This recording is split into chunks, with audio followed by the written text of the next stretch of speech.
Do you want to be more successful in your relationships?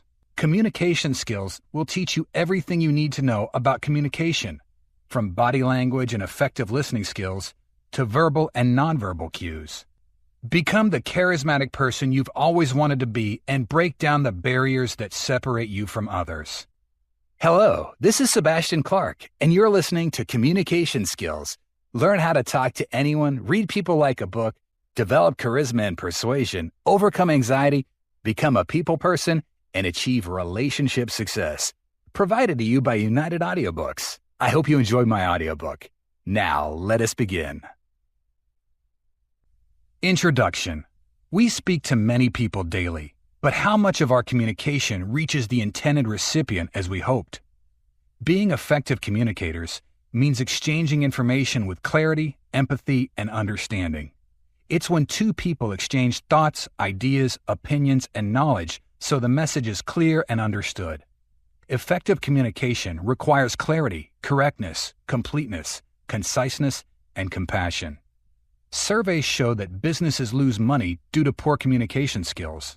According to the Society for Human Resource Management studies, poor workplace communication is estimated to cost $37 billion, which translates to an average annual cost of $62.4 million per company and $420,000 for companies with 100,000 or more employees and 100 employees, respectively.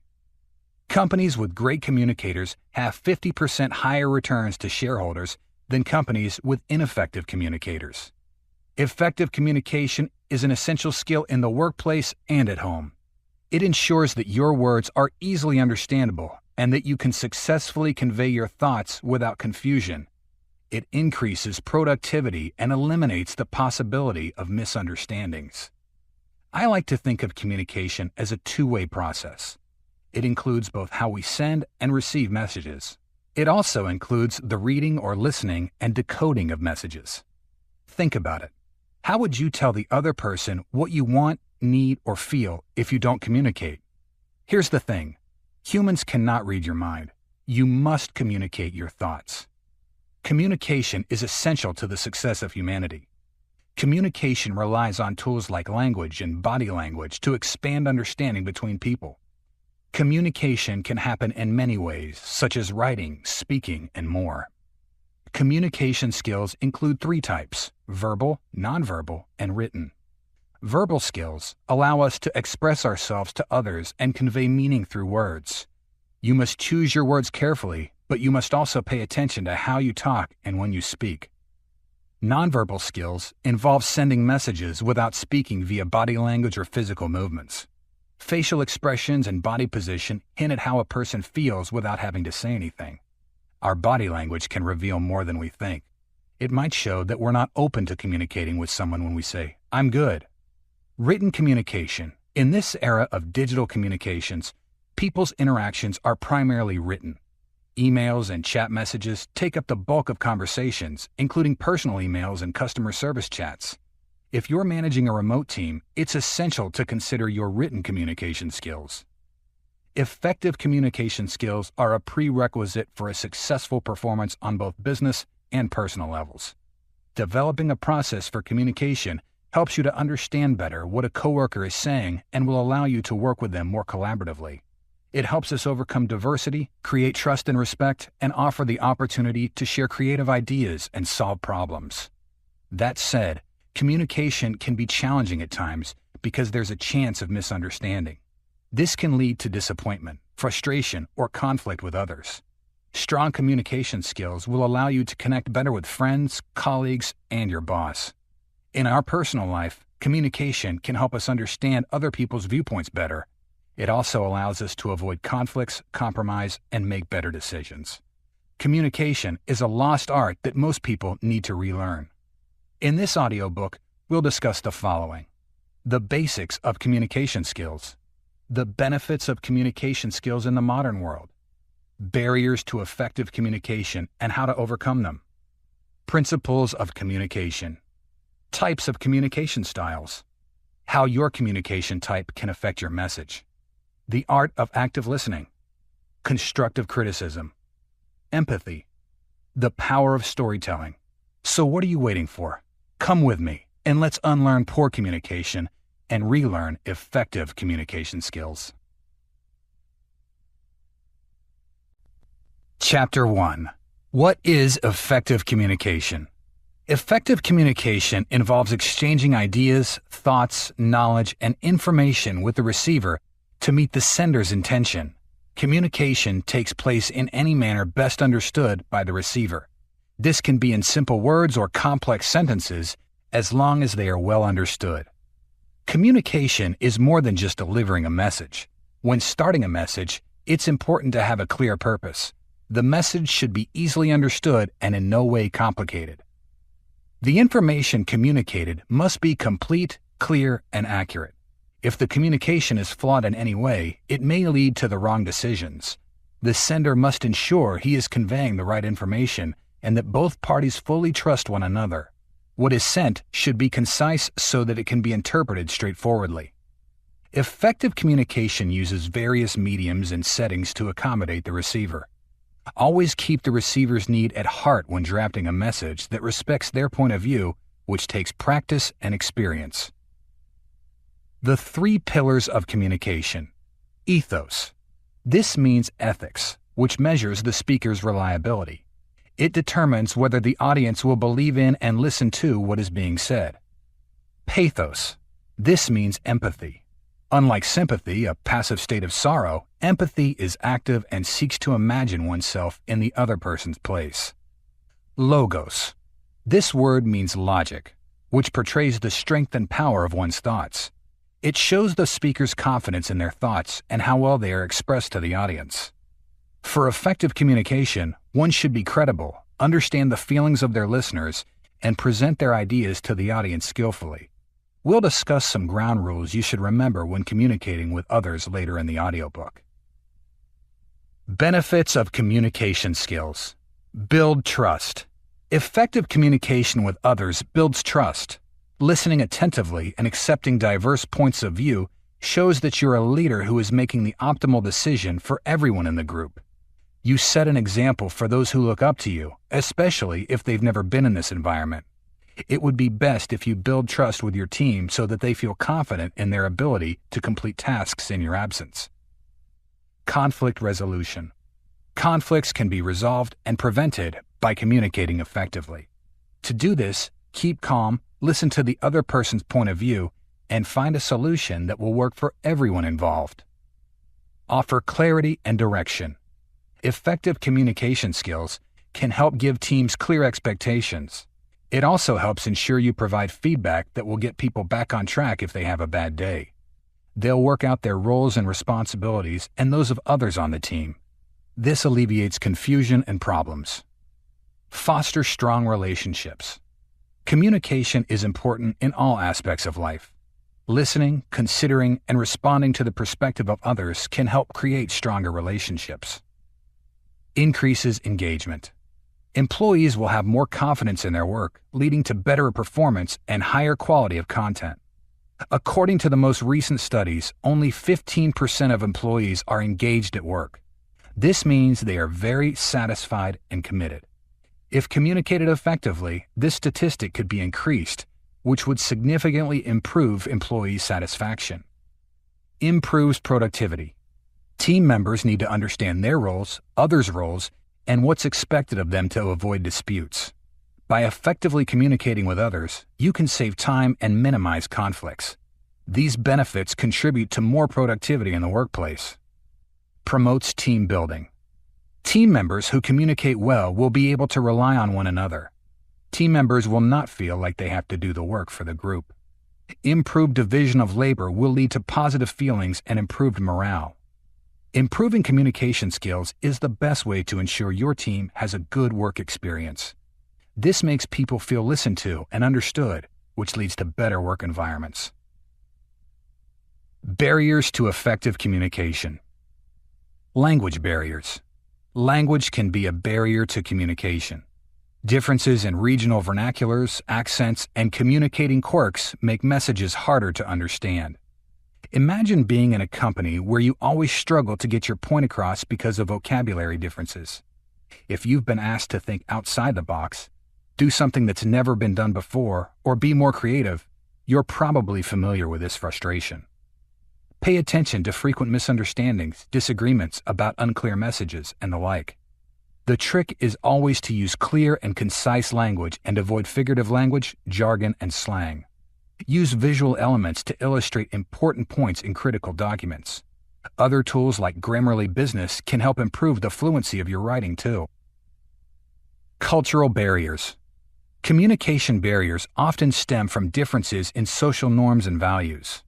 You'll be much more inclusive when you're aware of ethnocentrism or the assumption that all cultures share your values and beliefs.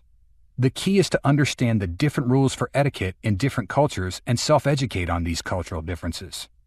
You need to be aware of instances where you or your team may exhibit ethnocentric behavior or stereotypes or feel ostracized, which likely leads to people avoiding one another.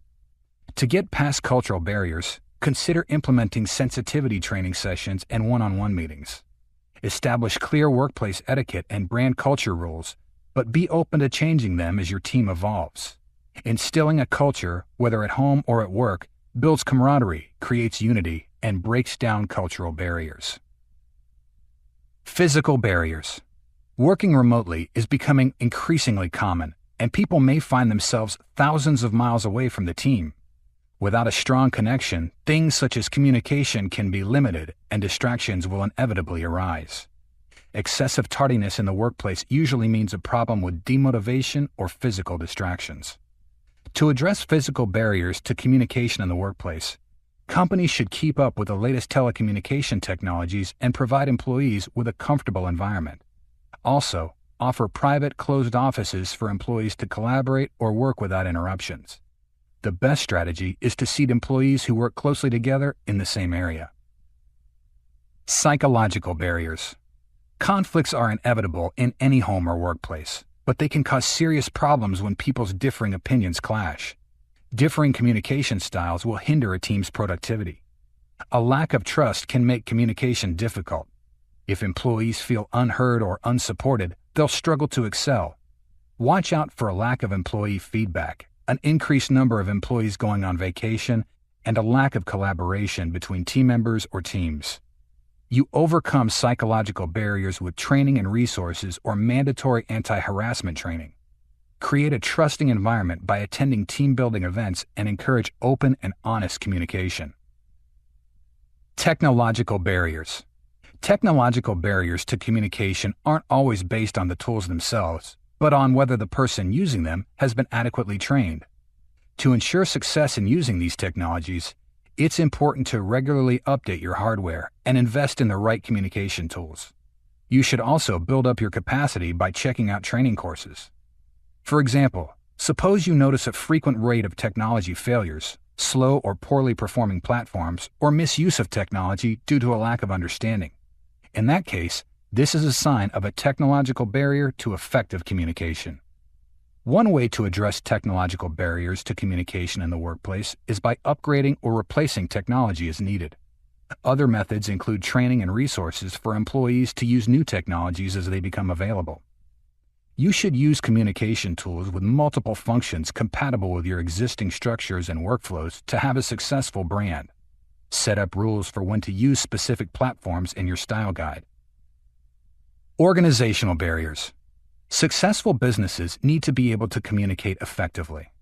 Employees may not know how to share or request information. This could be because of organizational barriers within the business. Communication silos and bottlenecks are common symptoms of an organizational problem. It may be time to reevaluate the structure or clarify roles and expectations. When team members frequently contact the wrong individual for information, vital information gets lost or delayed. This is a sign of an organizational barrier to communication. One way to address organizational barriers is to create a clear organizational structure. This includes roles and contact information and ensures it's easily accessible and included in new hire orientations. Review any changes to how you communicate promptly, both in writing and in person. Periodically audit these changes and revise them as your organization evolves. That said, there is no one type of communication barrier that will affect every person or team in an organization. Every team will have different needs and experience various challenges when it comes to communicating. You must break through these barriers if you want to have long-term success. How you communicate can be improved by looking at more aspects of your personality and your situation. When you're speaking to someone, take a moment to think about what they might be feeling and how you might be making them feel. This is the first step in improving your relationships. Chapter 2. Principles of Effective Communication. Communication is essential in keeping the harmony of a relationship alive. Effective communication should have a clear purpose and be delivered in the right place at the right time with the right audience. If you're struggling to convey your message concisely, you should use short, punchy statements, diagrams, and images. With the right visual design, a company's message will be easy to absorb and bring people closer to making a decision. Not only that, but you also want your designs to help convey the type of messaging you're going for, along with strategy and brand guidelines. Your messages should focus on logical conclusions and a call to action. Similar to the need of active communication, you should consider incorporating implicit notifications that are high priority or essential. These would draw attention and be able to direct users' attention intuitively, without overwhelming them with irrelevant data. Comprehensive. When writing a message, it's important to make sure that everything necessary is included. What is necessary for one use could be unnecessary or not needed for another. It's crucial to make the recipient's experience easy. For example, if you ask for a call to action, provide explicit guidance on what that action should be. This helps make written communications more efficient and ensures that the critical points of your message are always communicated. Companies should provide enough information to their customers and deliver it efficiently and effectively to avoid confusion. There are cases where one cannot communicate everything in a single message. Therefore, if you have more to say, make sure you indicate it with a link to additional supporting information and when the appropriate time is to chat. Clarity. The purpose of a message should be clear, and the intended recipient should understand it in the way you want to convey it. This isn't easy, though, so get creative when being expressive with your words. Before you begin a conversation or email with someone, make sure that your goal or purpose is clear. Also, clarify the language, assumptions, and mechanics of communication. Sentences should be short and in the active voice, with key elements stated explicitly. It's important to spell out what the point is. Otherwise, nobody will be able to understand it. A sender's choice of words can make a big difference in how they're received. A speaker should be aware of their community's cultural and social norms and attempt to use words that are not offensive or hurtful. Attention and style. Communication is a problem for people with different levels of attention, behavior, and emotions. Different roles have different preferences in receiving messages. This makes it challenging to create one message that accommodates them. When communicating with senior staff, it's necessary to use the correct channels. If that doesn't seem to be happening, it might be better to revisit your methods. Communications that may seem informal can sometimes provide an idea of how people are responding to policies. Both types should follow the sentiments of your organization's business values and policies, generally positive, open, honest, and respectful. To make a message effective, attention needs to be drawn to it. People may have different feelings about messages and act differently based on what's said. The recipient should react accordingly. Coherency. Much of our communication takes place across multiple tools and formats. It's important to make sure that communication remains logical and well-planned, ensuring continuity in your message. For your communication to be considered, it must have a logical flow that is consistent and concise. It would be best if you also kept in mind tone and language when progressing through to ensure a coherent style.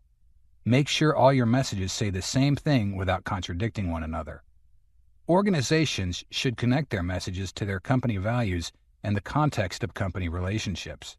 Communication should be consistent with the goals and initiatives for the organization's well-being. Timeliness and urgency. Messages must be communicated appropriately and have enough impact to be acted upon. You should be able to differentiate important things from non-important things and understand the time frame for any actions. Confidence that your message reaches your intended audience is a fundamental requirement in communication. However, this should be accompanied by an understanding of when specific actions need to happen based on a time scale. Chapter 3. Types of Communication Styles. Communication styles vary across different societies and cultures. Developing effective verbal or written communication comes down to knowing the right style. Below are the 8 major communication styles used in different situations to ensure your audience's message is heard and understood. Direct and indirect. A direct communication style is one where you speak your mind clearly and concisely so that other people understand. To be a direct communicator, you must use concise language and ideas, which might not be for everyone. When people employ a style that uses indirect communication, you may find it challenging to know what they are looking to achieve. The content of the conversation can be hard to decipher, even if they're not outright telling you what they need. Indirect communication often relies on subtle signs, which the person on the receiving end may misinterpret. Whether to use direct or indirect methods is a personal preference. The best way to get your message across may differ on different occasions. Assertive communication style. Assertive communication is healthy for you and allows you to speak more easily. It's a great way to promote yourself, maintain high self-esteem, and get what you want from the conversation. Assertiveness is a style of communication that makes you feel confident in responding to others without being pushed beyond your limits. Those who use an assertive communication style will prioritize their own opinions, rights, and needs while not hurting others on the way. They know how to express themselves and their emotions without judgment. When communicating assertively, you take responsibility for your choices and express your feelings. This type of communication will help bring a sense of acceptance around issues that may arise when two people communicate with one another in different ways. Body language is a valuable tool for understanding the person you're engaging with. It can help you be more assertive without being aggressive, which leaves your recipients feeling respected and heard. Aggressive communication style. An aggressive communication style involves winning at the expense of other people. People who employ this have a sense of entitlement and feel like their needs are more important than others. This is not a successful way of communicating because people will be more focused on the tone of your message than its content. Aggressive communication is often used to achieve a point in the short term. However, this is sometimes not a good way to go. People at risk for this type of communication are often seen as aggressive and rude, which intimidates others. Many people avoid confrontation because they fear being met with aggression. This leaves people feeling more hurt, humiliated, uncooperative, and afraid. This type of interaction can go on for a very long time until someone can walk away from the situation healthily. It's never a good idea to get into an argument with someone aggressive. They'll likely result in physical violence, and it may be hard for you to report any mistakes or problems made. Passive communication style. Passive communication is easygoing, people-pleasing, and submissive. People who communicate this way generally let more assertive or aggressive people take the lead. Passive communication is often courteous and amiable, although aggressive communicators may view it as easy to push around or disrespectful. Passive communicators are often overlooked by those around them who can't read their body language and facial expressions. This often leads to resentment and unhealthy codependency. It's essential to be assertive in your communication. Not only does it teach you how to advocate for yourself, but it also helps you to make clear decisions about what you want. However, if a client is temperamental or domineering, asking them politely can be the best option. Passive-aggressive communication style. A passive-aggressive communication style is an indicator of an individual with low power. Prisoners will use this strategy to take control and maintain themselves in situations where they are powerless. Passive-aggressive people often hide their feelings of powerlessness by subtly undermining the person or thing they resent. They may sabotage themselves unintentionally. Some people use cloying, clinging, and over-the-top gestures and words to get their desired power. These people are often hurtful and offensive to those around them. They're not worth the time or attention of others. Passive-aggressive personalities use a sweet voice that sounds kind to trick people into their trap. While it may seem that a toxic and aggressive person is effective, the results are often negligible in the long term. This can lead to resentment from those on the receiving end, negatively influencing their work and engagement in future iterations of an assignment or project. People will not believe in sincerity when doing business with you because they don't trust you. Manipulative communication style. People who use manipulative communication styles are skilled in manipulating others for their benefit. They have spoken words that hide the truth and know how to influence others without knowing what's going on. Manipulation often comes at a cost and can come at the expense of others. It should be used as an effective method when it benefits the majority instead of only one person. Manipulative people are exploitative and can make it hard to say no. They use emotions like guilt, fear, and pity to try and convince others of something. It can be challenging to know what type of personality is manipulative and which is not. This makes it hard for employees, particularly leaders, to manage their teams effectively and ensure that trust is established. The submissive style. People who use a submissive style seek to please others and avoid conflict. They'll put other people's needs ahead of theirs because they view others' needs as more important than their own. Their contribution will not be very high because they perceive that they're not being treated like others. They feel apologetic and are likely to yield and not speak up, even when they have something important they need to express. When you use a submissive style, others will often take advantage of you. You'll never be responsible for anything and blame others when something goes wrong. When resentment builds up, it can make it difficult to discuss your concerns openly with people. I hope you're enjoying my audiobook so far. It would be a pleasure if you could let me know how you're feeling about this audiobook in the comments section below. We would greatly appreciate it if you could also like this video and subscribe to United Audiobooks to have access to more best-selling audiobooks in the future. Also, if you're interested in getting more free audiobooks, please click the first link in the description below. Now, let us carry on with the next chapter. Chapter 4. How your communication type can affect your message. Communication styles are personal and vary with the speaker or writer. It's important to recognize the differences in each style because different styles are appropriate for different contexts. There are several types of styles that each provide a unique and personalized experience for you and your audience. What makes it most important for someone to create content as an influencer is to have a unique message tailored specifically for your audience to deliver the most effective result. Analytical. Analytical communication is about providing clarity and understanding to the world around you. If a message does not make sense, the receiver will not receive it well. You must understand your audience to connect with them and speak their language. Analytical people use logic and facts to support their arguments. They don't respond well to vague language. They believe that the more specific and in-depth the communication, the stronger it is. When connecting with an analytical colleague, be direct and specific. Analytical people may find small talk tedious, so stick to discussing what's most important, and the more evidence you provide, the more interested they will be. Write down your thoughts and ensure they are spelled and grammatically perfect before sending them. Avoid emotion in your communication.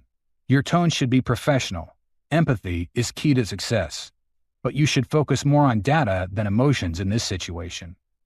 Collaborative projects require people with different skill sets to work together to achieve goals. A brand campaign should be supported by an actionable plan that has specific metrics and goals so the success is measurable. Analytical communicators will rely on logic, facts, and numbers. They focus more on their point with less emotion and rely on hunches. However, they have almost always got the numbers at their fingertips. They approach problem-solving logically and can handle those questions they don't know how to solve by quickly finding out what they need to know. Functional. People who like to follow clear guidelines when doing something often have a functional communication style. It's not surprising that they share some qualities with analytical people. They are very particular about and task information if they are set up during the design process. It allows them to do their work at its best. When encountering someone who communicates this way, remember to be as thorough as you can so that you don't frustrate them.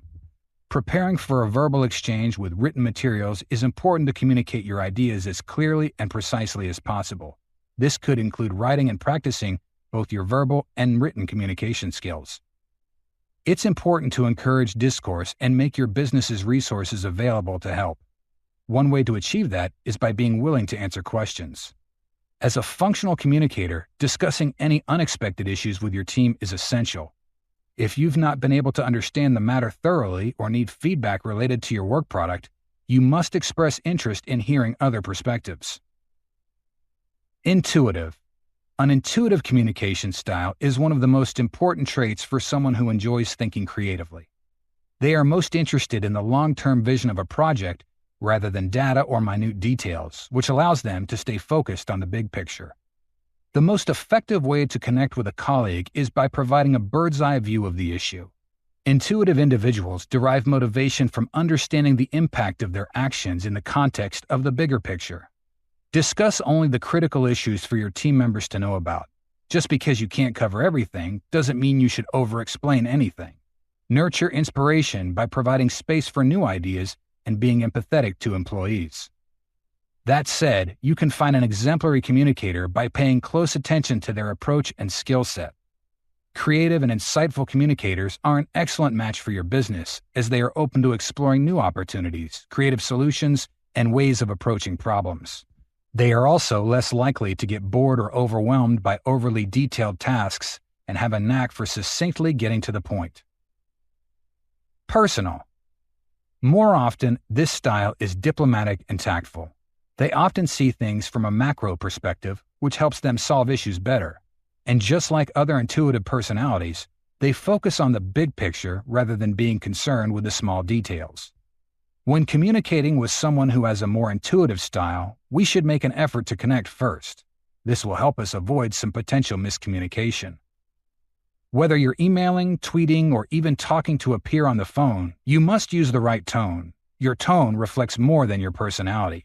It helps drive your communication and could even significantly impact how people react to what you say. Use a tone detector so you know how you come across in written presentations. Providing context to support one's thoughts can help make a person feel more confident about their next decision. As a manager, it's important to want to provide feedback on your direct report's performance evaluation. Starting with a discussion of individual aspects of the performance and using a personal communicator will create space for an open discussion. If a person is emotionally open and expressive, they'll be an ideal candidate as a personal communicator. This can be identified by asking about their communication style, telling you their favorite type of conversation starters, and noting their reaction to others who share purely data-driven opinions. When meeting someone new, you might want a quick gauge of their communication style. Ask them what they're most interested in hearing, which will help you know how to interact with them. Analytical people are more likely to ask for data and figures. Intuitive people will ask questions about the objective of their work. Functional communication seeks to understand the process of a certain situation.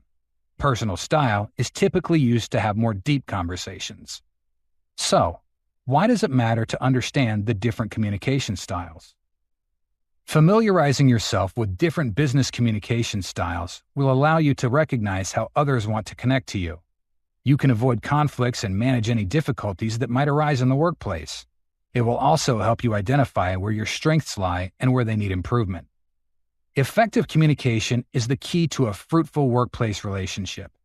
Clear and effective communication will ensure your message is understood the way you intended it to be, avoiding other misunderstandings and miscommunications. Chapter 5. The Art of Active Listening. Listening is a valuable skill to harness in today's world. It has become challenging for people to focus on conversations due to distractions that come from technology. Today, technology is enhancing communication even more than ever. However, this ability to use new technology can lead to decreased interpersonal skills and a higher demand for high-level communication skills. Listening is an essential life skill. In today's modern world, listening carefully is crucial for developing empathy for others and is also considered a necessity in the workplace when social dynamics are at play. To improve listening rates, people should practice conscious and mindful listening daily. The 3 levels of listening. Some people constantly multitask when they're engaged in a conversation or meeting. They can hear an employee as she speaks, but they also listen to their text messages or watch television simultaneously. This behavior makes it difficult for others to understand them and makes them seem rude. The 3 levels of listening are absent, partial, and full. They are often misunderstood, and people always use the wrong levels. Absent listening. There are several reasons for the lack of listening, especially when the speaker and listeners are on different wavelengths due to a lack of concentration and physical involvement. It's not easy to focus or listen to the conversation as it unfolds. Partial listening. Partial listening is when you hear most of the speaker's words with reduced attention and modest concentration. This can cause problems in identifying essential things the speaker says, leading to errors. You respond based on overall impressions without addressing the details mentioned by the speaker. Full listening is when two people are engaged in a conversation. Most or all of the information can be absorbed, and a reply to the other person is put out. This engagement requires your fullest attention, concentration, and good eye contact.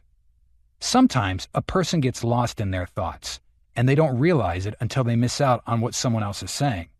In addition, this can lead to miscommunication and misunderstanding, resulting in conflict or decreased productivity. Our brains are usually distracted by various things, making it difficult to focus and listen.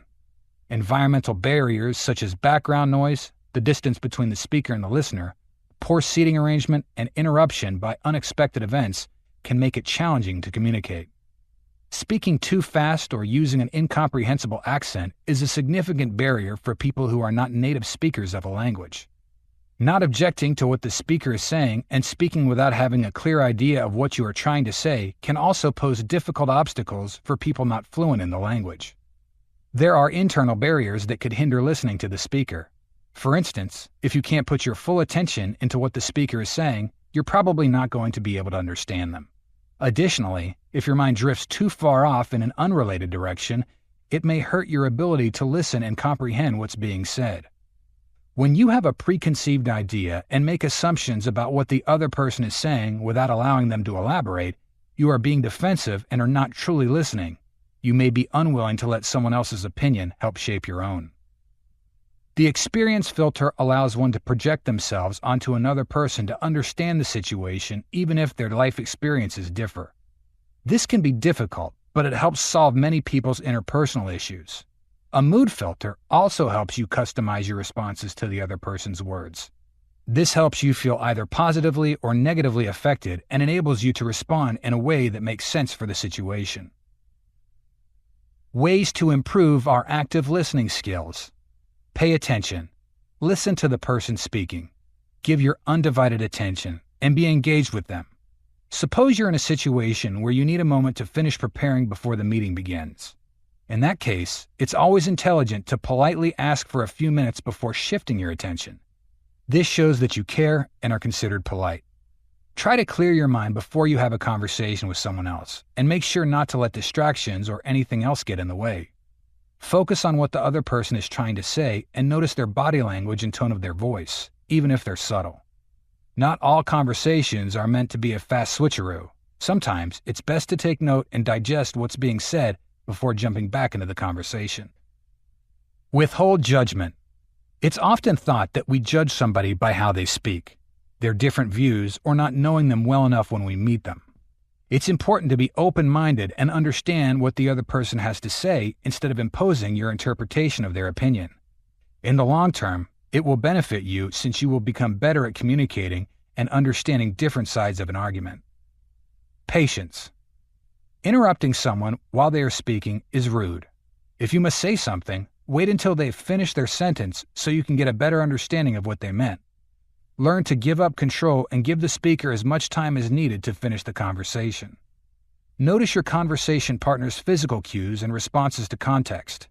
Some common examples of these cues are when they lean back, put their hands up to signal that they're done talking, or when they end a question with an expected answer. After taking some time to think about the exchange, you may feel comfortable responding. Body language. Give confident, focused eye contact. This will communicate interest and ensure the other person stays engaged. Asking people questions can be a great way to keep the conversation going while staying cheerful, nodding, smiling, and maintaining eye contact. By following these 3 steps throughout the conversation, you can create a lot of rapport that will help the person you're talking to feel more engaged. Questions. I like what Tim Ferriss once said. The way you become world-class is by asking good questions. Questions are the best way to get information. They drive a conversation and help you get the answers you want. Be careful when asking closed or leading questions. They may not provide any real answers and might lead to inaction. Asking open-ended questions allows people to express themselves more freely and lead to richer discussions. Questions are always good when you're trying to gain information from others. Incorporating this skill in your daily conversations will lead to better dialogues and interactions with the people you speak to, which could lead to new insights for your business. Additionally, rephrasing what the other person has said lets you understand their point of view more clearly and provides reassurance that their feedback has been heard. You can use this strategy to refocus the conversation on a specific point you want to discuss more. Active listening is an important skill to forge interpersonal connections. By acting as a good, active listener, you can make friends and build trust with people around you. Start by deliberately practicing these techniques with everyone you meet. When you're engaged in conversation, pay close attention to what other people are saying and let them know how you feel. Chapter 6. Constructive Criticism. Getting used to receiving and offering feedback is important in a professional setting, but it can be difficult. However, getting comfortable with receiving criticism is fundamental for our professional development. Stop taking criticism personally. It would be best if you did not approach it as an attack on your character, but instead as an opportunity to improve. So, what is constructive criticism? Constructive criticism is a method people use to give feedback. The method creates a positive work environment and allows someone to feel safe. It also provides specific, actionable recommendations that help improve the situation and facilitate growth and progress. So, what is the difference between constructive and destructive criticism? Constructive criticism is usually delivered with care and support. It focuses on the positives and helps a person to improve. Destructive criticisms are typically hostile, vague, focused on the negative, and do not offer any encouragement or support for improvement. Often, they lower morale and reduce confidence. It's critical to provide feedback that identifies areas of improvement and ways to minimize mistakes. Such criticism provides the recipient with a concrete path for improving their work and an opportunity to resolve conflicts proactively. Benefits of constructive criticism. Offers specific and timely feedback. Feedback is always valuable. One success in the workplace can be a direct result of some quick actions taken in response to a specific piece of feedback. Constructive criticism is advising on a particular improvement. It comes with a positive intent of helping one improve their future performance. Promotes growth. Criticism that focuses on improving is more likely to provide people with the motivation they need to reach their full potential. Offering a different perspective allows employees to see themselves as well-rounded individuals who can reach new heights and achieve more than they initially thought possible. Builds trust. Criticism is a way of strengthening the relationship between people, e.g., employees and managers. When managers show that they appreciate the time and effort of their employees, it builds trust and a sense of belonging. It also creates a rewarding work environment for all involved. Good feedback can be painful. Criticism always has to sting, as it helps the recipient learn about their weaknesses and helps them get ahead. Employees will feel good about their work and be happy to apply the pointers from feedback. 4 elements of a constructive criticism. Specific. Be concise and direct when providing feedback to others. Avoid vague language and beating around the bush. Give people a specific instance rather than hypothetical scenarios. Outline the specific steps they can take to improve their performance. Help them with their feedback by role-playing and simplifying instructions. Timely. Providing feedback when it's most relevant is critical to ensure that the person you're giving feedback to understands where they went wrong and how to fix it. An immediate response to your feedback will allow the person who received it to associate with you. This increases the likelihood that they'll retain the feedback and improve their work. Positive. If someone is criticizing you, they generally have an ulterior motive. Listen to their concern and work toward a solution that considers their needs and wants. The best way to build self-esteem at work is to understand the needs of the employee and provide coaching as they develop their skills. Establish a time to review progress and revisit your agreement in a week or two. Understanding. Discuss with the employee the problem and how they could have found a workaround. Offer assistance if needed. Paying close attention to others' perspectives and ideas can go a long way in improving productivity. Your understanding can make the whole difference. Use it as an opportunity for growth. It would be best if you took time after constructive criticism to process the feedback. Reflecting is a valuable way to harness your employees' insights. It allows you to find ways to improve, what additional training they may need, and prompts thoughts about how you can keep them motivated. Staffs are the lifeblood of any business, so it's essential to ensure they're happy and satisfied. Plus, monthly Staff of the Month is also a good idea to relay others' success stories and opportunities for more growth. When is it appropriate to use and why? Constructive criticism is more valuable in situations when there's been a violation of rules or if it's ineffectual. The key here is to provide follow-up guidance. The person being guided will change their behavior if they know what to change and how to make it. It's important to have conversations about discrepancies in behavior. This ensures that the person you're working with clearly understands how they should act. It also helps to avoid any negative consequences in the future. Why does it need to be constructive? When people are given constructive criticism, they can avoid negative feelings and promote trust because it provides a respectful way of delivering improvements in behavior. Constructive criticism can help to motivate employees and better engagement. On the other hand, non-constructive feedback can cause negative outcomes for employees. Poorly delivered feedback can cause even worse long-term effects, such as decreased motivation and engagement. Giving constructive criticism can boost morale and motivation. Focus on the future to get the most out of your criticism. Feedback should be focused on future performance and opportunities for growth. Punishments are not necessary when there's a focus on creating a successful team, which creates intrinsic motivation to strive for success. Examples of constructive criticism. In communication. Effective communication is often difficult when employees are afraid to ask questions or discuss concerns. To prevent employees from feeling restricted in their hard work, establish clear expectations that meet your needs and react favorably to amends from your staff.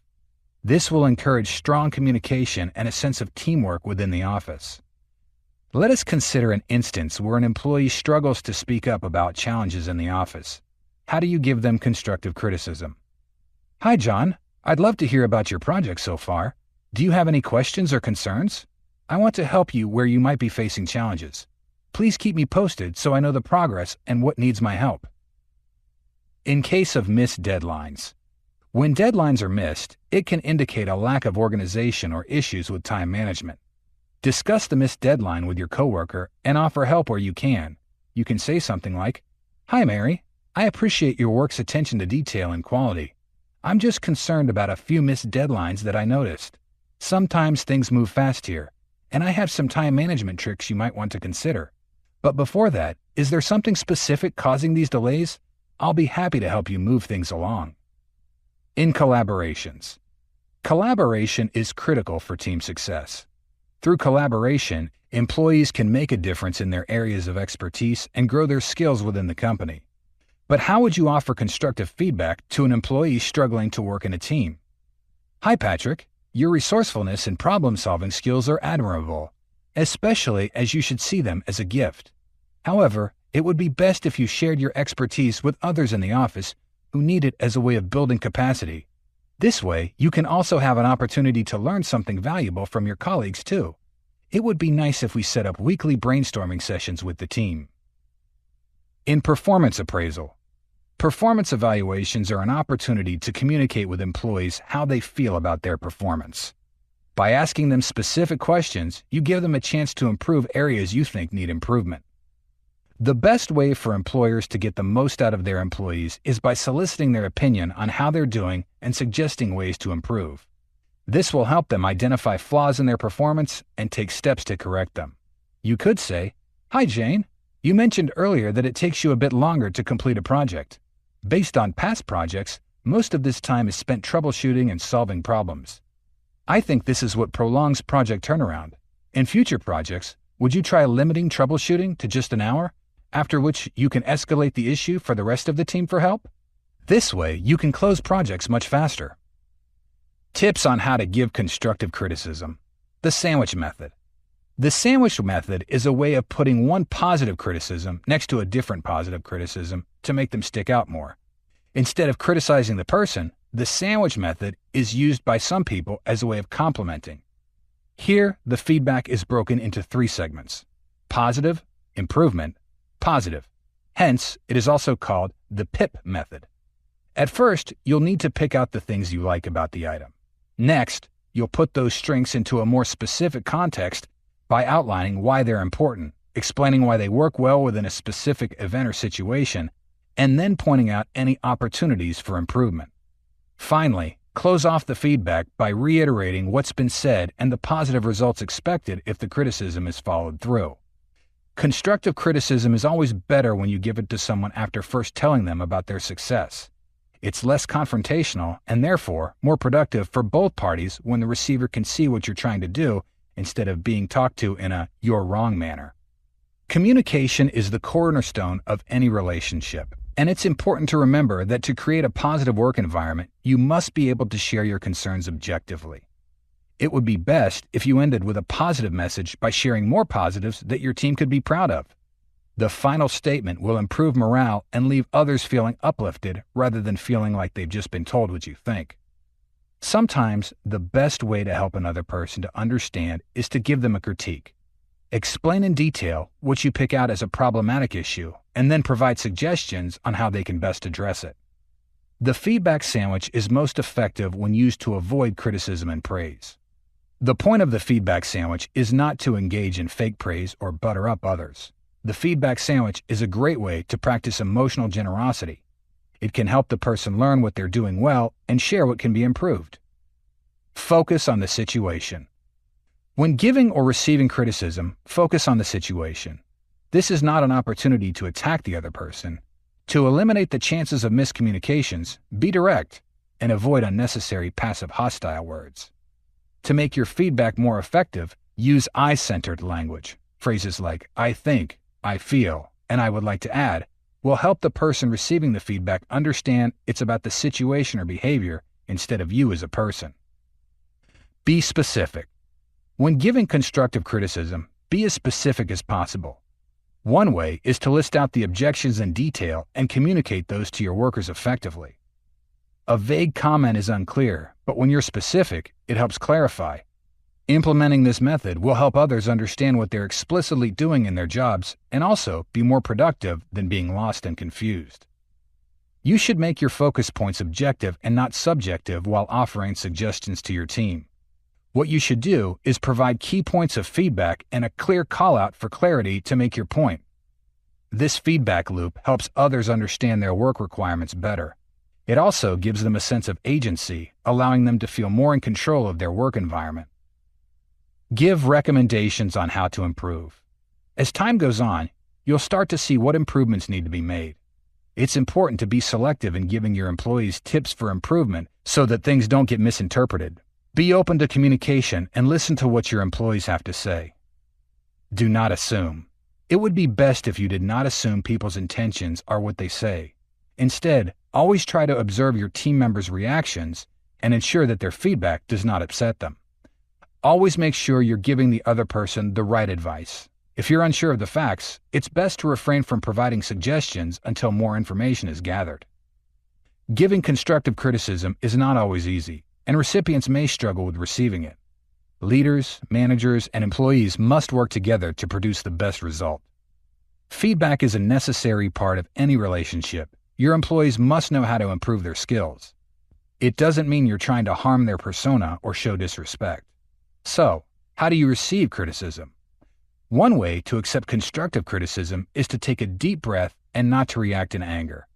It's not always easy to handle criticism, but you should always try to understand the person's motives and how they feel. It can help identify misunderstandings if you listen actively and be able to thank them for their efforts in helping you improve.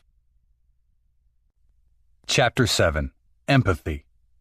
Brands and content creators are turning to empathy as a theme of interest.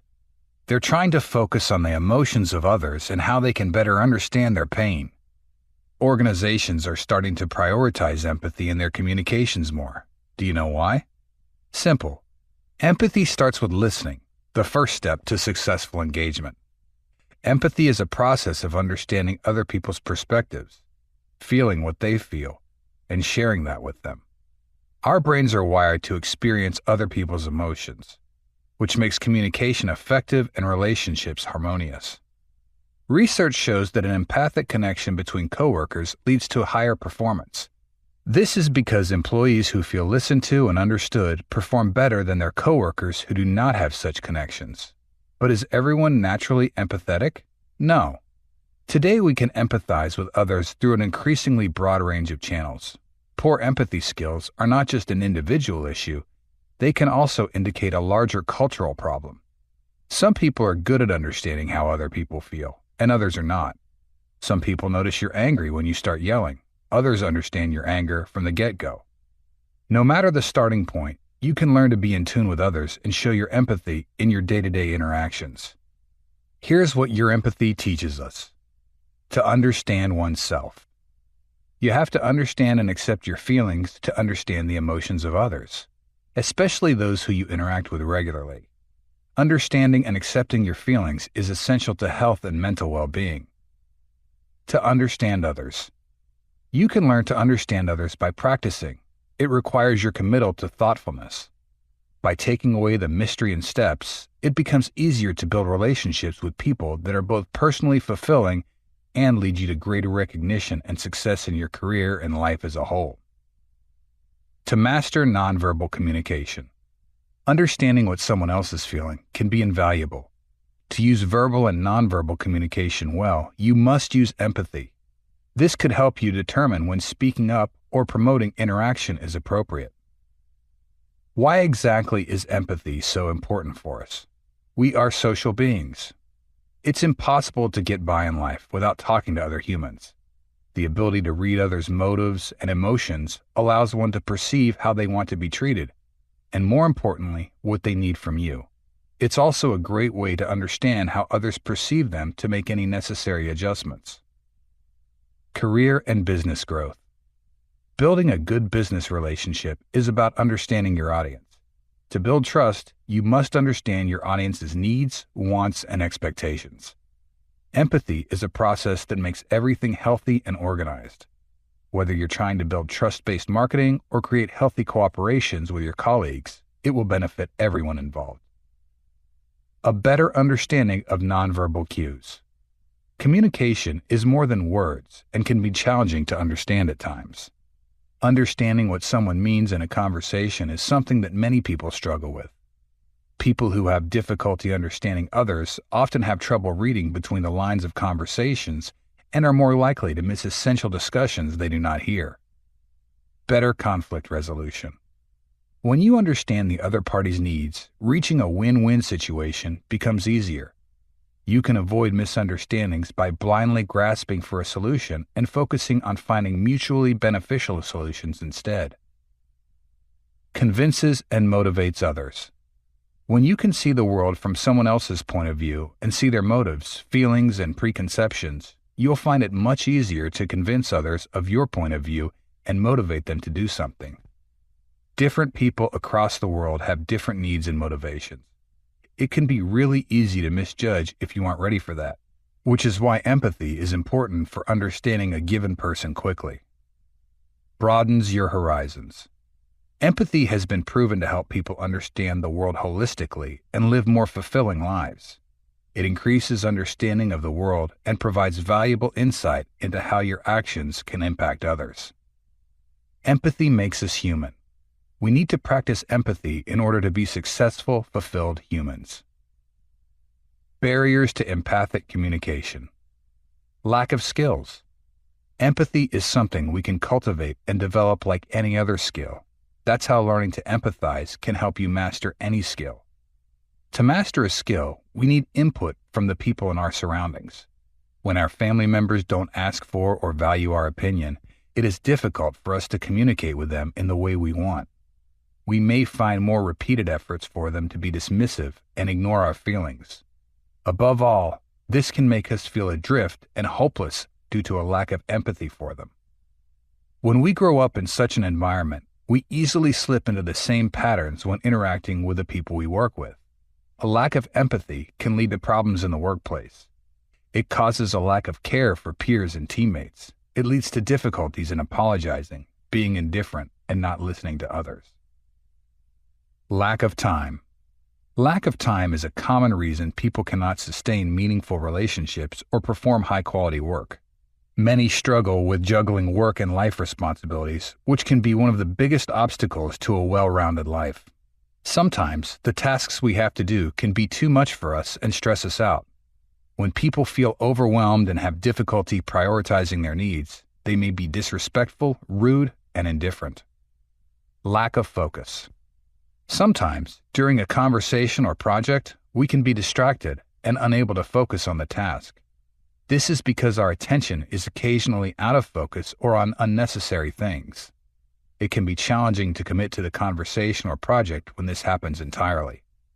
Communication may get lost if the remote workers can't feel what the team member is saying. This may lead to a lack of empathy and understanding. Negative judgment. Negative judgments, bias, and stigma are old but damaging communication disruptors. When people are clouded by negative thoughts about a person or group of people, their ability to empathize and communicate with them is hindered. Even seemingly rational people may not recognize the potential for bias against outsiders when interacting with them.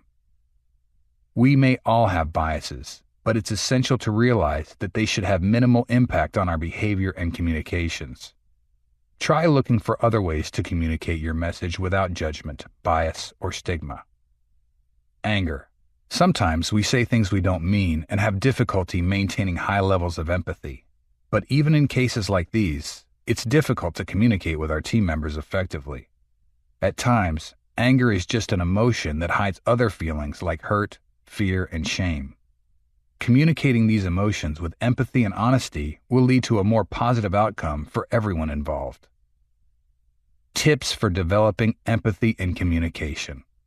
Practice active listening.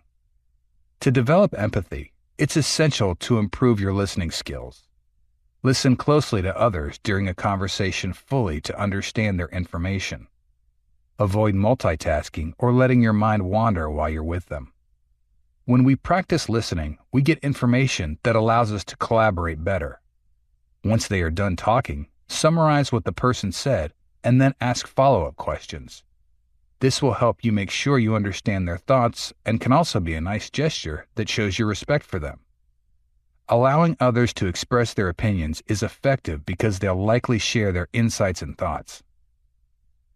Master different communication styles. People come in all different forms. Some are extroverted, some are introverted, while others find themselves somewhere in the middle.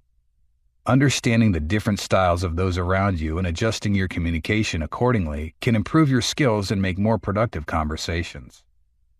Many introverts need one-on-one time interacting with others to avoid feeling drained or avoiding small talk. A more direct and less engaging approach may be an excellent way to start a conversation. Extroverts are energized in group settings as they'll often feel more comfortable discussing their thoughts before concluding. It's important to give them the space to share their insight. Instead of chastising them for being too chatty, encourage them to pause when talking to their quieter colleagues. You can also progress meetings by sharing an agenda ahead of time and letting everyone know about the upcoming topics. If coworkers feel left out of the group conversation, ensure you're aware of their communication preferences. Remember to encourage open discussion to help make everyone feel included. Evaluate your communication style. It's important to recognize the communication style of others, but it's also important to objectively assess how you communicate. You might think a coworker not close to you would not give an objective assessment, so having them describe their thoughts on your communication style might be insightful. Give honest feedback to people when you make them feel valued. The feedback will be most valuable if it makes the person feel how they want. Analyze your strengths and weaknesses. Discuss the areas where you need to improve and how you can do so. If someone says you're a great sounding board for complex problems, thank them for their compliment and take it as an opportunity to inform your team that your door is always open. If someone feels like you're rushing through a conversation to get back to your work, this could indicate that you need to work on your listening skills and avoid multitasking. Practice mindfulness. In difficult conversations, preparing beforehand can help the conversation go in a more productive and satisfying direction. We should avoid using scripts as they make our words appear impersonal and rehearsed. Instead, we should note some major points we want to cover, tailored to suit the personality type of the person receiving it. Follow up with the person you're speaking with to ensure they process the information and are comfortable doing so. If you think the person is upset, schedule a conversation for later when they'll be less emotionally charged. If someone is frustrated, try to reassure them that what they say makes sense and that you understand their feelings. This can help keep your emotions in check. It may be difficult to have a conversation with someone if we're hurt or angry. It's easy for our feelings to cloud our judgment, bringing out the worst in us. Taking a deep breath and resetting your emotions before jumping into solutions is important. Summarizing prompts someone to think that you've listened to them. It's not a question of whether you agree with somebody. The important part is showing that you heard what they said and realize the gravity of their statement. Admit when you are wrong. Even the most empathetic communicators sometimes make mistakes. When this happens, it's important to acknowledge the mistake, apologize for it, and then move forward from there. Successful communications between two parties relies on understanding each other's needs and meeting their expectations. The contributions of everyone involved should be showcased to show how valuable their work is and the project as a whole. This is effective in both group settings and one-on-one situations. Expressing emotion or fact can help you connect with someone more. Use the language your listeners are most familiar with. When you're calm and collected, it's easier to get past disagreements. Members of a team must utilize their differences and create synergy. To conclude, look for a common ground that everyone can agree on. This helps you diffuse any lingering tension and get back on track. Chapter 8. Nonverbal Communication. Communication is more than just what we say. It's also how we act and other nonverbal cues. Over 80% of communication is nonverbal. The fact that people choose to use more nonverbal cues in their communications should be no surprise. Humans can communicate with one another efficiently and effectively through a language that is constantly changing. Despite the vast number of languages, humans share these nonverbal aspects that make communications easier. Nonverbal cues are an incredibly important part of any cultural exchange. Your body's nonverbal movements can send a different message than what your words are saying. Nonverbal communication is information that's passed without spoken or written words. It includes eye contact or the lack thereof, facial expressions, gestures, posture, personal appearance, and the physical environment. How is nonverbal communication important? It conveys interpersonal and emotional messages. Nonverbals are a big part of the communications process and usually happen unconsciously. They can convey happiness, anger, sadness, interest, curiosity, hurt, and so much more. It takes more than words to communicate properly. People cannot always control nonverbal cues, but they may be able to use them to their advantage. Body language could complement spoken words and lead to more effective interactions. Proper interpretation. Understanding nonverbal signs can be challenging to comprehend. It connects with different people and cultures so that each scenario's meaning might differ. As a result, nonverbal communication will only sometimes have a fixed meaning. Because we've been doing it since childhood, and it's gradually developed into an instinct, when you spot conflicting patterns, you learn to interpret them to avoid problems consciously. Misinterpretations can also bring to light other issues present in the interaction. Instinctive nature. Messages are only sometimes verbal and rely on something other than the spoken language if there is a conflict between two people. Observing nonverbal cues can be more reliable than what people might say in the heat of the moment. They provide a certain level of reliability that may be beneficial in these situations. It's not just the emotions that are innate. There are also nonverbal communications, like crying or laughing, that can be instinctive. Not only humans, but some animals have this kind of sensitivity too. Workplace efficiency. The use of appropriate nonverbal communication skills can ease the process of working in an office. It also helps when dealing with other people in interviews. Most professionals in various fields should be able to rely on this type of communication skill. Eye contact is one way to send signals to people and should be used effectively. Overconfidence can downplay a worker's credibility, and trustworthiness can show accuracy. Communication is important in the workplace, so it should be monitored carefully. Understanding. Almost everything you do and how others perceive you is based on your nonverbal behavior. When two modes of communication are similar, it increases the chances for a more excellent understanding of the messages being sent. To establish connection. Nonverbal communication is a great way to establish connection and trust. It's no accident that many cultures see physical gestures like a handshake or hug as necessary in certain personal interactions. To demonstrate authenticity. Your nonverbal communication goes a long way in establishing the authenticity of your feelings to those who you are speaking to. Complementing your actual words with direct eye contact and confident posture will demonstrate to others that you're giving voice to your true feelings. Effects of nonverbal communication. There are different effects of nonverbal communication. Repetition. Nonverbal signs are essential in generating emotional reactions when disciplining employees.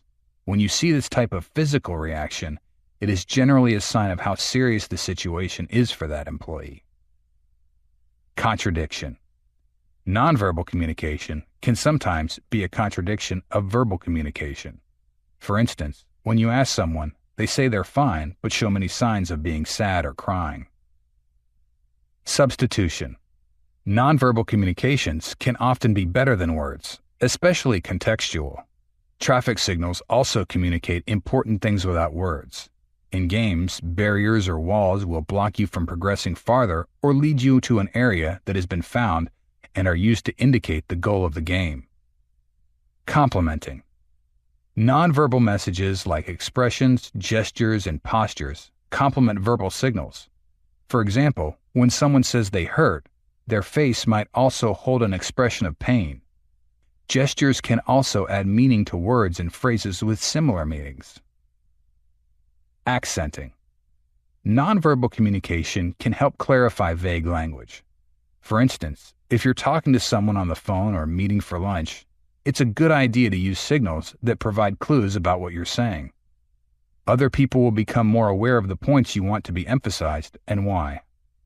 Nonverbal communication is important in crucial situations, but its importance varies depending on the context and situation.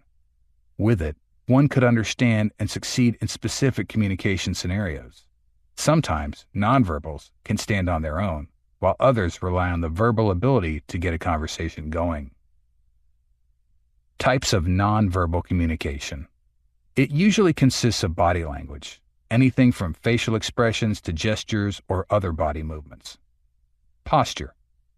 Your body language is an important tool in communicating with other people. Your posture and how you hold your arms or hands can show different messages depending on what you're trying to convey. Sometimes fidgeting can signal impatience, so think about why you feel this way and take action if it seems appropriate. Eye contact. Eye contact is often a way for people to communicate more with someone. The longer the eye contact lasts, the more connected the two people feel. However, if eye contact feels too intense and you're wondering if it's becoming uncomfortable for your conversation partner, look away before they feel uncomfortable. Facial expressions. Some ways that your facial expressions can demonstrate how you feel or what you're thinking include smiling, frowning, and chuckling. Your facial expressions provide insight into your feelings or what's on your mind. For instance, furrowing your eyebrows can communicate many other emotions, from sadness and concern to anger and deep thought. Gestures. Gestures are also used for communication. You can use them to say something without saying anything at all. For example, you might point directions out to someone or use your hand gestures to communicate something else. Space. Spacing is a way to communicate feelings. When two people sit close together, it can show they're attracted to one another or are in a close relationship. If a person puts a lot of space between them and someone else, it might mean they're uncomfortable with the other person. Touch. Physical touch can communicate a myriad of emotions. It's possible to show compassion or empathy by giving or receiving a hug when someone is sad, and it's even possible to celebrate with someone by bestowing them with a high five. For instance, children in your charge may be hitting one another to show their frustration and anger with a situation or person. How to improve your nonverbal communication skills. Here are a few tips to improve body language in the office and outside of it. Communication is important in any social setting, so practicing good body language etiquette helps you and those around you. Practice, practice, practice. It can take time to get accurate feedback on your nonverbal communication. Communication experts recommend interacting with friends and family who can provide you with self-awareness in the context of conversations. When you practice speaking in front of a mirror, you'll be able to recognize your weaknesses and fix them. Communication skills are most effective when practiced in parallel. By mirroring the other individual, you can understand your body language and align your behavior to match theirs. It shows a sense of trust and confidence. Pay attention to your tone. Tone can be an effective way to amplify your message by conveying a range of emotions. The tone of your voice affects how others respond to you more than you may realize. Start noticing when your tone has a negative or positive effect on the conversation, and then change it to emphasize what you want to communicate. For example, an animated tone of voice can help people appreciate how much you care about something. This can bring a genuine interest in others and make the conversation more interesting. Use good eye contact. Eye contact is a nonverbal communication skill that conveys what's going on in your head. When people fail to look another person in the eye, they might be trying to hide something or show a lack of interest. On the other hand, too much eye contact can seem confrontational and intimidating. When someone's eye contact goes from light to intense, that may be a sign that they're uncomfortable or feel threatened. It's essential to take note of the person's nonverbal cues and have a back channel open for emergencies. Intervals of eye contact should last between 4 and 5 seconds. This comfortable length of time will create a natural feeling. Ask questions. It's always a good idea to ask questions when you need clarification on someone's nonverbal communication. If unsure of what the other person means, it's best to repeat your interpretation and ask for confirmation. Sometimes it's easier to ask, "Is this what you mean?" By asking follow-up questions, you can determine what a person's body language and tone of voice might mean. Use signals to add meaning. Vocal communication is a big part of how people understand and convey what they're saying. If your face, tone, and body language work together to show empathy and understanding, the other person will have a much easier time understanding what you have to say. Knowing how to send nonverbal signals is important. Communicating with them will give you more confidence and increase your chances of getting the accurate information you need from a meeting. You can strike a self-confident stance by standing firmly and keeping your shoulders back.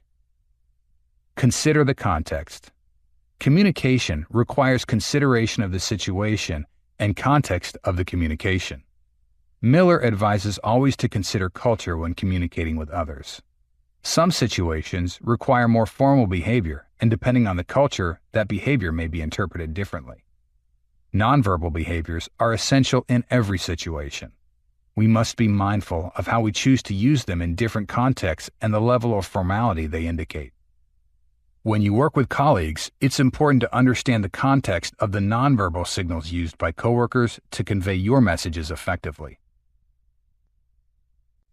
Chapter 9. Teamwork. Great teamwork is the key to success. Having a positive and inclusive workplace culture can increase team morale and creativity. This can be done by being more flexible with the team to allow better integration of new members. But how does communication affect teamwork? Communication can be a boon or a bust for teamwork. Some factors lead to high levels of communication in the team or leadership, while others can lead to low concentration and poor quality conversations. Individuals can learn the art of communication by practicing with others one-on-one or online through groups. Companies are using technologies to communicate new possibilities for team members to be more expressive. Team members need to share their thoughts and original intentions to avoid confusion. Take time to communicate with your team. Everyone must be willing to do their part in a group project. Critical elements of a successful team. Communication. Strong teams have a strong foundation of communication. Team leaders can boost motivation and morale by ensuring everyone knows what's going on and focuses on the important things. Ensure your team understands the team objectives and their impact on their work. Be open to new ideas, discuss concerns, and listen to your employees. Everyone is committed to success, which brings a fantastic sense of pride and satisfaction. Plans. To execute a project successfully, you will have to break down the plan into individual assignments assigned to team members. Ensure that all team members clearly understand how the project is progressing and what needs to happen between meetings. If a company organizes its workforce in small units, each focused on a particular goal, the team will perform much better. Leaders should show their appreciation for their employees and ensure they are rewarded when they do well. Why communication is essential in a team. Promotes healthy working relationships. To connect with your coworkers, it's important to remember what you're working for. Employees are likely to be more productive in good moods, and happy teams can produce great projects. Successful employees need to feel welcome and valued in their workplace. Work relationships are strengthened when people feel like they have someone on their side who understands them and supports them. In a distributed team environment, individuals may lack individual social validation. This can lead to poor relationships across the board. A positive and well-oiled team must have regular bonding activities to keep internal communications flowing. Companies should use digital methods to build a strong and enduring adherence to the rules of their company culture. Promotes employee engagement. To improve engagement, it's crucial to have your company's communications practices clearly explained to employees. Communication is a key part of effective teamwork. Open communication in the workplace can reduce employee doubts and inspire creativity, leading to better work and improved morale for everyone. Internal team communication creates a sense of belonging in the workplace and helps keep employees satisfied. Improves well-being. Organizations need to provide employees with a healthy work environment to increase productivity. The loss of direct interactions with team members can be a factor in the loss of productivity in the workplace. This is a problem that needs to be addressed as soon as possible. Remote employees are adapting to the new work environment. However, this shift has created stress and anxiety as they don't communicate with their team members in person. Sharing concerns can help employees feel better and more empathetic. An excellent remote communication system can be a big help in this area. Encourage innovation. A diverse workplace has people from different backgrounds and ethnicities, who all have different experiences that help them to understand the problem. Businesses need to have a culture of openness where employees offer input and feedback to make decisions. This allows companies to innovate and make the most of their time. Organizations that use open communication are more innovative than those that do not. Enhances transparency. In a team environment, information sharing is encouraged, and positive relationships are built by fostering transparency. Working with different people creates new ideas, leading to better work and innovation. Communication is key for a smooth workflow. Transparency can help with knowing what to do and being more open in your conversation. To build better teams, we need a level of communication that is clear and transparent. By having this important step, we bring about productivity for the company as a whole. How to improve communication skills. Some people communicate using different rules and guidelines than others. It is essential to understand the person you are communicating with so you know their preferences and can work with them to achieve your goals. Here's what you can do. Resolve conflicts quickly. Workplace conflicts can get out of hand. They start small, but over time they grow and lead to different problems. Sometimes the best thing to do is to talk with that person causing an issue and find a way to resolve it, but always keep in mind that there are always solutions. Team members need to resolve their conflicts quickly to maintain tension and productivity. Conflict resolution is an important skill set for any team member, regardless of size. If your team members can learn how to handle conflict quickly and respectfully, These problems will only escalate into larger problems that can take more time and effort to resolve. Encourage engagement. Everyone needs guidance to be productive, but managers should also provide a sense of creative freedom for their team members. This will lead to greater engagement with the project. Ensure team members feel valued by asking for their ideas and supporting them in meetings. Weekly meetings allow for everyone to be on the same page, ask questions, and get feedback about what's going on with their projects. Promote bottom-up communication. There is still a struggle for voice acceptance for the lower team members. Teams that promote bottom-up communications see increased engagement from their entire team. It's important to have a sense of ownership among team members to create a culture where they'll go above and beyond. One way to help team members feel comfortable sharing their ideas is to ask for feedback. Encourage group discussion by hosting a variety of interactions with your team members. You can also meet in a specific place and formalize the process with a suggestion box. Strive for transparency. Open and transparent communication is vital in a communicative workplace. It removes any misunderstandings between team members and reduces the chance of miscommunication, which can be risky. Knowing how to handle employee feedback can be challenging, but being honest and open-minded is an excellent way to manage the process. A motivating leader creates a team that bonds over shared goals. When team members work toward the same goal, they feel like valuable group members and work harder to achieve it. It's essential to have transparency with your team members about important company goals, such as revenue, but you don't need to share personal details if they're not pertinent publicly. Personal issues happen regularly and can be shared as they are appropriate. Schedule one-on-one meetings. Team members talking to each other helps them integrate their thoughts, allowing them to bring the energy from each experience back to the group. It's important to offer your team members regular meetings so they feel comfortable communicating with you and developing as individuals. One-on-one meetings also allow you to address issues or concerns in the workplace and check in on the well-being of your team members. Building relationships with your team members is critical. It allows you to collaborate, brainstorm creatively, and lead more effectively. It can be hard to bring up a serious subject with your team members. If someone seems depressed, is struggling emotionally, or needs time off to care for themselves or other family members, take them aside and discuss it with them. Provide consistent feedback. Giving feedback is important during a meeting. It keeps team members motivated, engaged, and learning from each other's actions. One-on-one meetings are the best place to discuss performance feedback and what team members can work on. Consider distributing an anonymous survey to get honest opinions from your team members about your performance as a team leader. Know your team's communication styles. Many people have complex personalities, and one way to get everyone on the same page is to understand their different communication styles. By understanding these styles, you can better identify what motivates each person on your team and tailor your communications accordingly. Dominant. Team members with a dominant communication style are highly competitive, highly motivated, and confident in their abilities. However, their impatience and confidence can get in the way of team dynamics.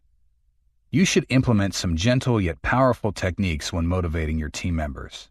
You can make their day by challenging them with big-picture questions pertinent to your company's mission, and remind them of the importance of sticking together in times of conflict. Influencer. Team members with highly effective influencer communication styles have the skills to handle complex customer and client interactions because they are charismatic and engaging. There are a few ways to keep influencer team members from losing focus of the project and becoming too distracted, including giving them tasks that fit their skill set. Encouraging them to express themselves in their role while making sure they aren't a distraction can also help retain their enthusiasm for the project. Conscientious. Some team members are more likely to be conscientious than others. These team members work hard, produce error-free work, and are willing to go out of their way to grow their knowledge. Since these team members tend to communicate well and be able to identify when communication could be running better, it's best to give them only a little responsibility, but instead just let them work on what they're good at.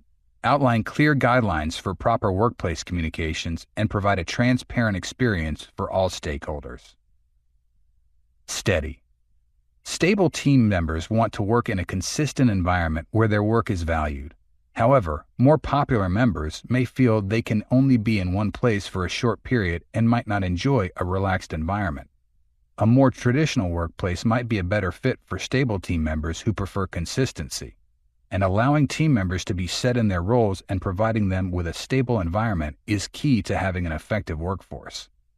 When there are changes in the workplace, it's important to allow team members to adapt while keeping their skill sets and knowledge up to date. Communication is essential to fostering a successful work team. It directly influences and affects others, so an organization must prioritize and give employees opportunities to connect. Encouraging healthy conversations between employees and addressing issues that arise are important pieces in the success story of any company. Ensure that you take the time to gather opinions and feedback from your coworkers and create a shared language amongst your team and collaborate with others. Establishing clear work standards and communication strategies is essential to facilitate a thriving culture. Chapter 10. Storytelling. The world of public relations and marketing is all about effective communication, conveying information in a way your audience perceives as emotional. We know that to engage your audience, you have to work with them to strike a chord, one powerful enough to create an emotional response. Humans have a natural affinity for stories, which is the most effective way to engage an audience. Think about it. How many stories do you watch on your screen daily? When watching your favorite YouTube channel, how many ads come on between? Do they tell a story? I bet they do. Have you ever wondered why? Humans have used stories for centuries to express themselves, reflect on their feelings, and connect. Stories are powerful when communicating values, defining your personal experience or identity, and persuading people.